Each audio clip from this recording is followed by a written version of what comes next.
మొదటిసారి మొదటిసారి ప్రేమగానే తాకుతుంటే ఏది రాగం ఏది తాళం తెలియదాయే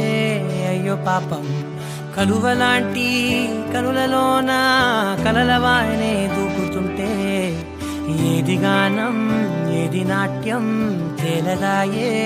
అయ్యో పాపం చిలిపిగా ఊహలన్నీ చుట్టుముట్టుకున్న వేళ మనసుకే లొంగిపోవడమే ఇష్టం వరదల ఆశలన్నీ కట్ట తెంచుకున్న వేళ వయసునే పట్టుకోవడమే కష్టం అర్థం కాని సరికొత్త చదువుని రాత్రి పగలు చదివేయడం అర్థం